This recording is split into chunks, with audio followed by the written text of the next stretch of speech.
peeps. We are back, day 2. Official day 2, but this is actually the 3rd video, so episode 3, I guess. We are heading over right now. It's about 9 o'clock to the Wintrust Arena. Standard time. Yeah, 9 o'clock Central, yeah. To the Wintrust Arena because we won the lottery to have seats at the episode 9 panel. So for the episode 7 trailer at Celebration 2015, I was in one of the satellite rooms. For episode 8 trailer at Celebration 2017, I watched it from the show floor. So this is my first time actually in the room. Okay. So I'm very excited. And yeah, we're walking over now. Apparently they handed out goodies to people who lined up outside this morning. They got like a cap that said 9 on it and stuff like that, but they got Happy Meal boxes. I don't know what was in those. Maybe the hat was in the box. I don't know. Oh, I was saying it's a cheeseburger. Oh, or maybe a cheeseburger. Or a McMuffin. I don't know. A Star Wars McMuffin? McHatman? That's where we're headed right now. The line is outside. You can see it's cold and windy. Celebration stage. And down here is the main entrance I showed you guys the other day to go into the heated tents. Check this out. If you're taking a bike around the city, it's a little TIE fighter. That is awesome. So fun. Well,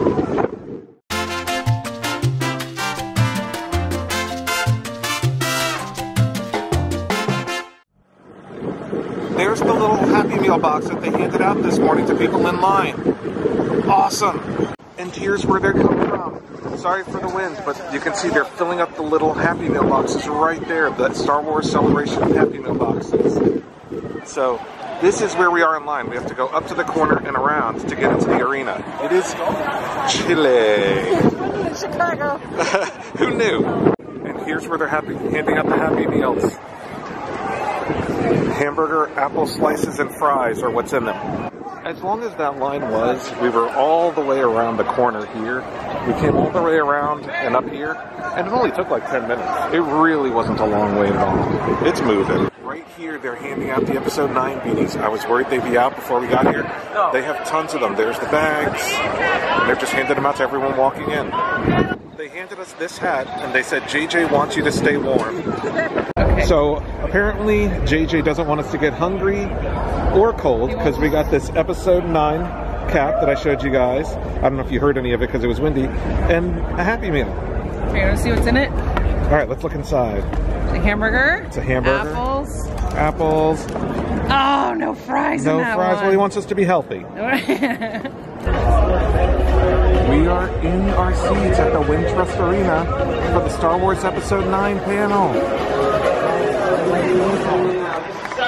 They just brought Warwick Davis out. The centre of the Star Wars galaxy for the next 4 days now, and it's so great to see you all here for this very, very exciting show. Episode 9. So I'm here just to kind of have some fun with you for the next kind of 25 minutes or so. I can come talk to you out there, find out how your event has been so far. But I'm really excited to be back here as host. I love hosting this event. I've hosted ever since we started Celebration 20 years ago in Denver. In rainy Denver. Who was at the Celebration in Denver? You guys down here? Right out here? I mean, look at this arena here. I mean, it's...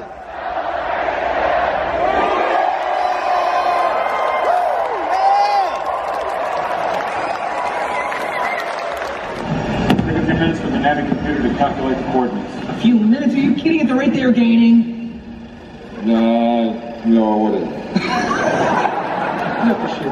Traveling through hyperspace is like Dustin Crop's kid. Without precise calculations, he flies close to a store. They're bouncing into a supermarket and then... yeah, hell of a... What's that? Watch. You're losing the deflector ships. Go strap yourselves in. Be careful on the way out. Yeah, sure. I take it very cool.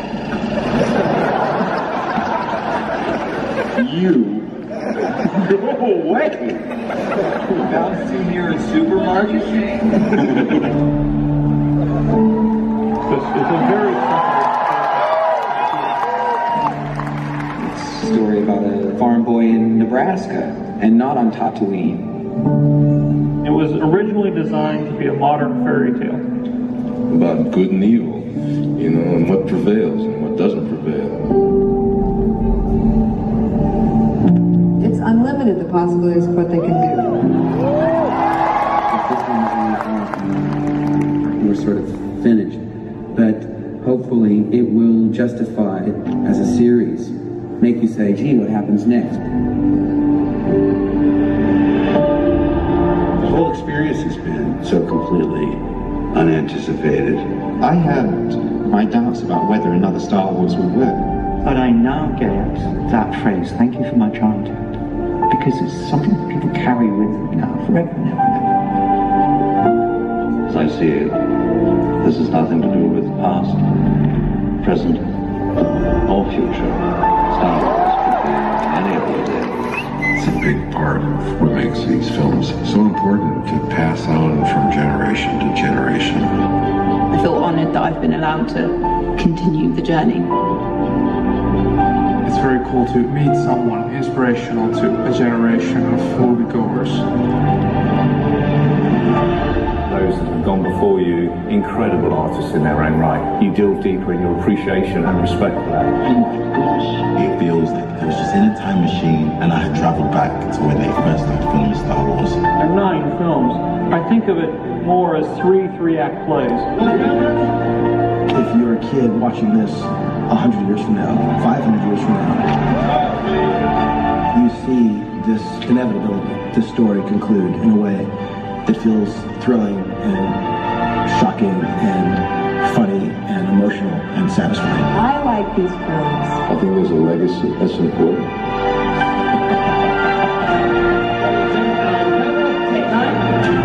Episode 9 will be a conclusion of a story that is over 40 years old. All stops are out and it's all go.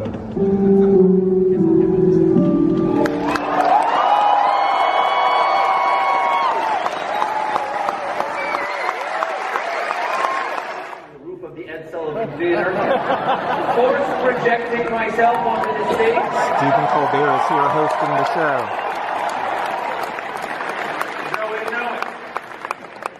Go ahead, try to strike me down.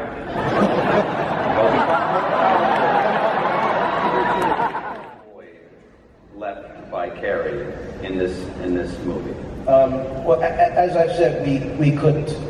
And as Chris Terrio, the co-writer, and Kathy and Michelle Reswan, producers, we all talked about how to move on. I mean, she was the best. She was glorious. She was amazing. And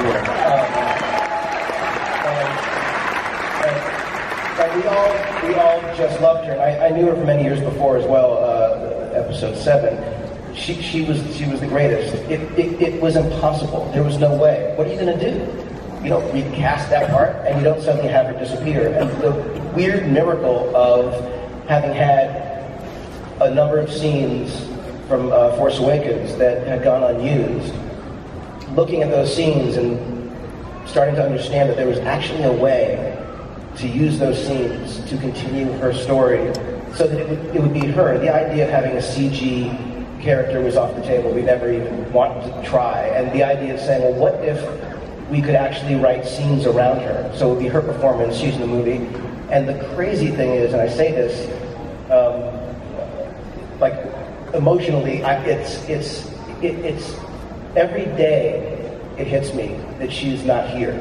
But it's so surreal because we're working with her still, if that makes sense. She's in scenes. She's so alive in scenes. And the craziest part is how not crazy it feels. She is there in these scenes. In some scenes with Billy, her daughter, who is in the movie as well. And it's just, Princess Leia lives in this film in a way that is kind of mind-blowing to me. What I will say is that the movie does pick up immediately after the last film. Some time has gone by. And what I'll say is that in this movie, and you can tell by that picture, it's the very beginning of it. But this is an adventure that the group goes on together. And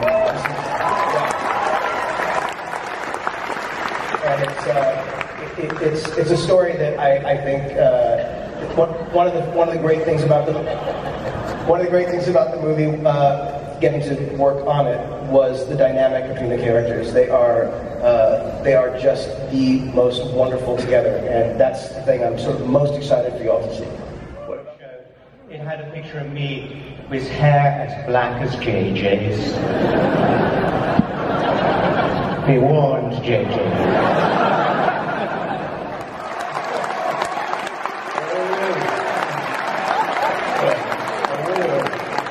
Shade older, but he's still there. He's still hanging in there. Yeah, man, that's wicked. I mean, all I can really say is like the original group are going on like this epic adventure together, and I'm like so excited about where Jammin crosses paths with them. It's wicked. On this adventure, I think Finn has just found his footing and his identity within the Resistance. Forgive my ignorance. Is Star Wars in Spanish or? No, it's Star Wars. It's actually Guerra de las Galaxias. Is the other one. Sorry, what? Guerra de las Galaxias. Which means? Actually, I guess like War of the Galaxy. Yeah. He's Bebocho. And your buddy is Arturito. Little Arthur. Yeah, in this movie, BB-8 has a new friend. Would you guys want to meet him? Let's go out.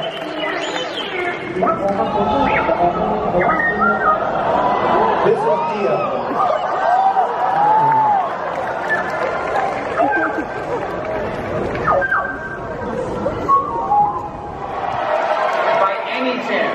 By any stretch of the imagination, is there anything else you'd like to share with the audience? Who here wants to see a teaser trailer?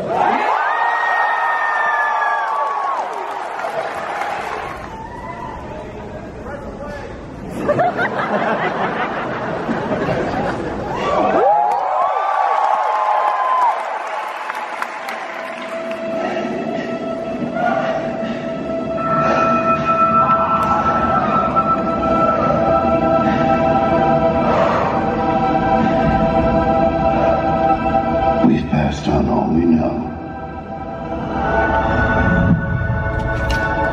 1,000 generations live in you now.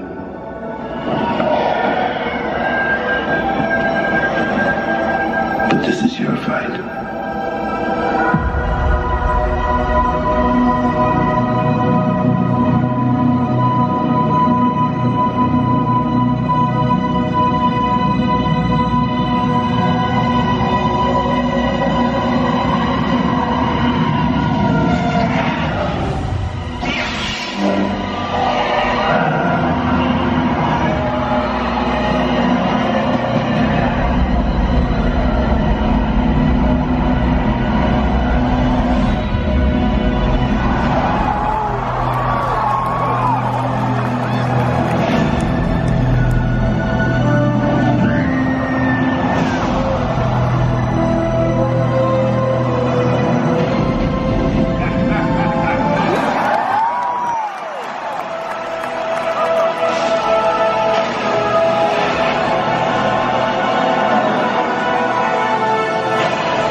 again.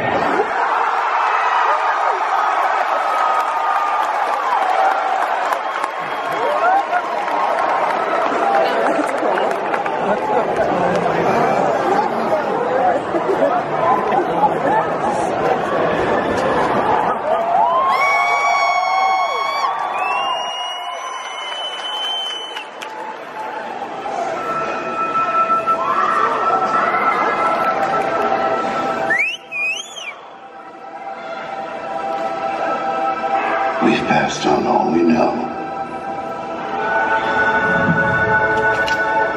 1,000 generations live in you now.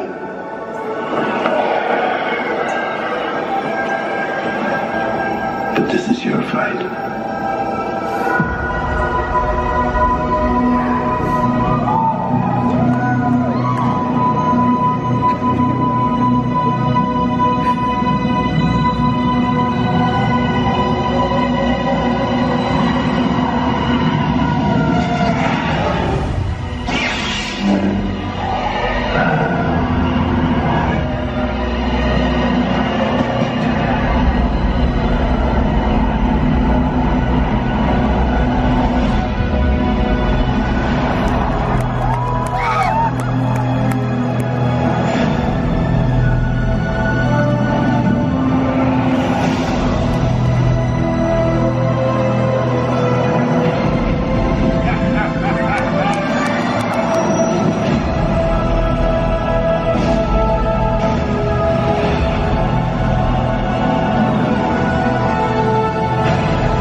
Always be with you.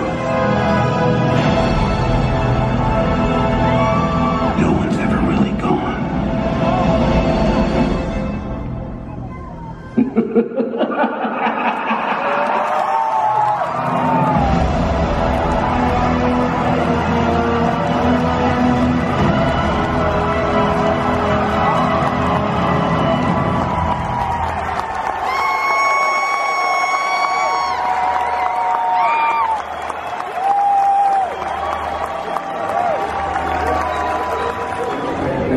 People walking behind us, people walking in the street, everyone's coming from Winter's Terminal. We just saw the episode 9, which I just put some highlights in here. You can watch the whole thing on the official Star Wars website. You don't need to, I didn't hold up the camera the entire time. But I did want to show you guys the reaction to that trailer, because I think everyone was caught off guard with it. The Rise of Skywalker, awesome title. I think, the Emperor left at the end when Ian McDiarmid came out and said to play it again. Yeah, like no one was ready for that. It was just a crazy, crazy experience. Trailer, or the teaser trailer, super impressive. I would say, obviously, not better than the Last Jedi trailer or teaser trailer that they released. Probably on par, if close to, maybe not quite the Chewie We're Home from Force Awakens, but super crowd pleasing. Lots of big moments in the trailer. You see all your favorite characters again, and the Rey flipping over the TIE fighter and the way it ends. I'm psyched to find out more. Did one thing hit you like stood out? If I would say one thing, I'd say Luke Skywalker saying that no one's truly gone. Yeah. I don't think that's just a hint for the Emperor. I think that's also a hint for Luke Skywalker. Han Solo. I don't know about Han Solo because he's not Force, but you never know.